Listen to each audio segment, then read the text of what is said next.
Hi, everyone. Today we're going to talk about different types of personality tests that were developed as a result of Sigmund Freud and the Neo Freudians. If you remember from last week, the Freudians that followed Sigmund Freud's original theory really believed that our personality is formed in the first 5 to 6 years of life, whereas the Neo Freudians really believe that there's a social component to the development of our personality.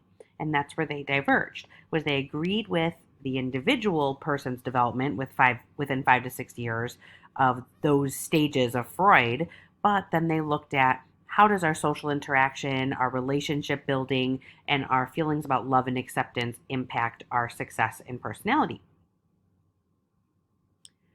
Projective tests were developed following the Freudians and the Neo Freudians that were designed to examine a person's responses to questions, and doing so, they would reveal their unconscious thinking.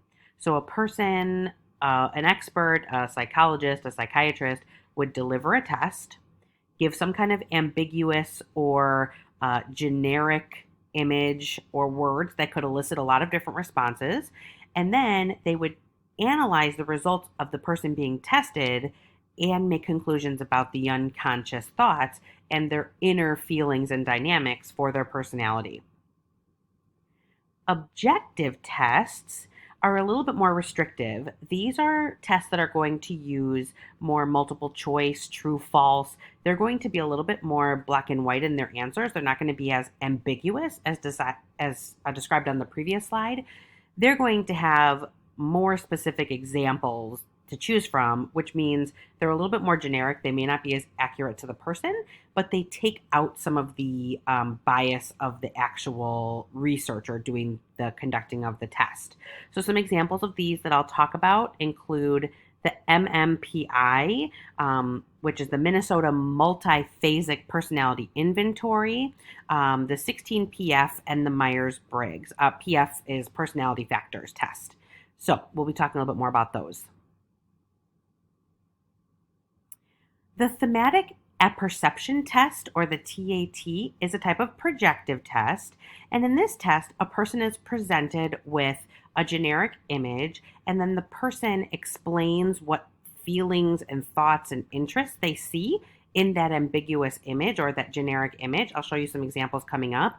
And then it's the job of the psychologist or psychiatrist to analyze what that person says and make conclusions about their thoughts and feelings and personality. So here's an example of a psychiatrist or psychologist giving this young man a picture that has ambiguity, and a person may look at this picture on the page and say, oh, this is a representation of sadness, or this is a representation of someone who is fearful, or who's just committed a crime, or feels really bad about something. And so the psychologist or psychiatrist will ask the person to continue to describe in a story-like fashion what they imagine might be happening in the scene. Then they can analyze what the person says and come up with conclusions.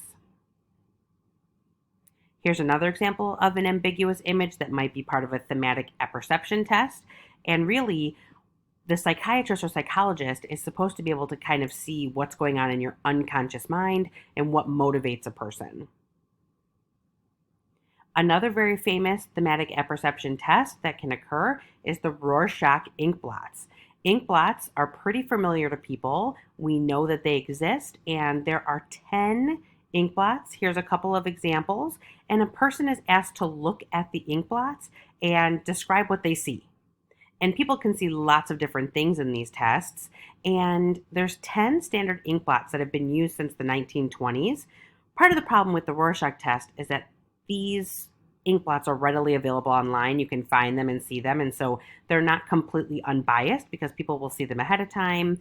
And there are certain expected answers based on this common understanding since they've been around for 100 years. But what's most important is that the researchers taking very detailed notes about what the person sees so they can then identify themes that come up from that person's response. If every response to an ambiguous image has the same theme of, let's say, fear or anxiety, then that researcher can make some conclusions about, oh, this person has some really intense feelings related to fear and anxiety that we should talk about, since every picture they saw, no matter the stimulus, made them remark about that emotion. The Rorschach ink blot is scored by content, location, and determinant. So the person, the psychologist or psychiatrist, is going to say, what do you see? Where is this occurring? And why or what do you think makes it look that way? They're going to ask them about movement, shading, color, the shape, meaning form. So, what are they seeing? And all those different components can elicit responses that the person can later analyze. After Carl Jung took thematic apperception tests and thought, these have a lot of room for misinterpretation or interpretation or bias, he developed a projective test where a person would complete sentences. So, one example of that is the Rotter 16PF, the personality factor test, as I mentioned before.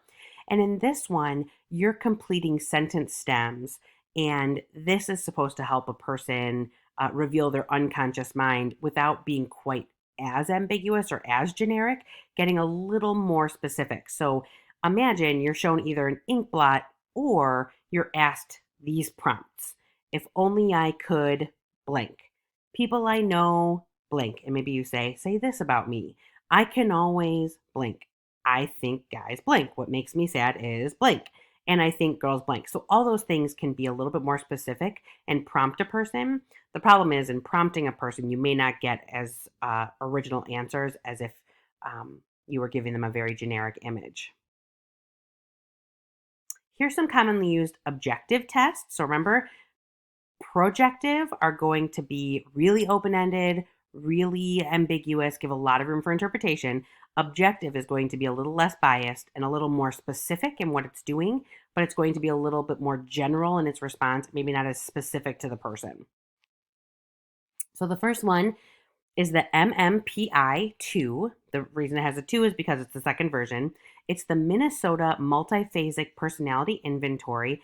This is the most researched and normed personality test that exists today that we still use, and it's designed to identify emotional disorders. So the reason that we use this test today is really designed for psychiatrists or psychologists to use to test someone who has known challenges and to help identify what categories they may fall in under the disorders categories so that a person can start getting the correct treatment. So we use this as a diagnostic tool. There are 567 true false questions, and it can be flawed because there are patterns to the questions. And if the subject taking the test begins to realize the pattern, they can impact the test. Or if a person doesn't answer truthfully and they're answering based on what they think they should answer, it can produce incorrect responses. There are 13 scales that those 567 true false questions are built into. And the first three scales are designed to see if someone is faking on the test. So it re-asks similar questions in a bunch of different ways to try to catch the person off guard and not allow them to beat the system, so to say. So the scales are really designed to ask a person to share their authentic self and their authentic feelings. Very often, personality inventories are questionnaire style. Very often, they are forced choice, meaning like a multiple choice, or a scale, Likert scale, from strongly agree to strongly disagree, or true false. This allows people to be gauged on a wide range of feelings and behaviors, and this helps psychologists and psychiatrists identify the presence of personality traits. Certain personality traits can help a person if they're struggling to identify what categories might you fall under for where you are struggling. The Myers-Briggs type indicator assessment, the MBTI, is also a very commonly used objective test. It's based on Carl Jung's theory, the Neo-Freudian, about social psychological development and having that social piece with our archetypes. And so, developed by Catherine Briggs and Isabella Briggs Myers, sisters, and analyzed Carl Jung's material to create this test. It's really designed to determine what psychological type of person you are, and that was devised with personality characteristics. So, what personality category do you fall into? Are you someone who likes control? Are you really laid back? They took those sort of archetypes that Carl Jung identified and put them into a test. This theory of Carl Jung, as I was explaining, really helps psychologists and psychiatrists identify psychological problems. Carl Jung's research is highly academic, which means it is appropriately using the scientific method in its research. And so Myers Briggs could adapt that to work with not only people that had psychological problems, but also healthy people and make suggestions for how healthy people could live more productively. The Myers Briggs test has 93 forced choice questions on the full version, and it has ESTJ or INFP, and you're on a scale.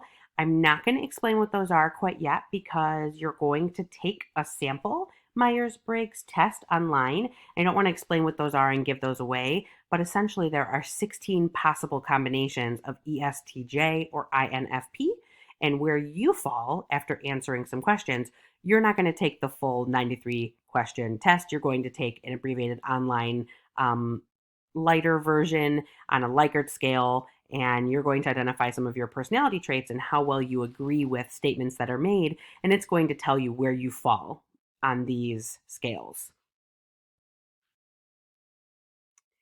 Then, after the MBTI, the Keirsey Inventory Sorter was developed, and this is a personality questionnaire where this is designed for healthy people to identify themselves and identify where they fall on a temperament scale.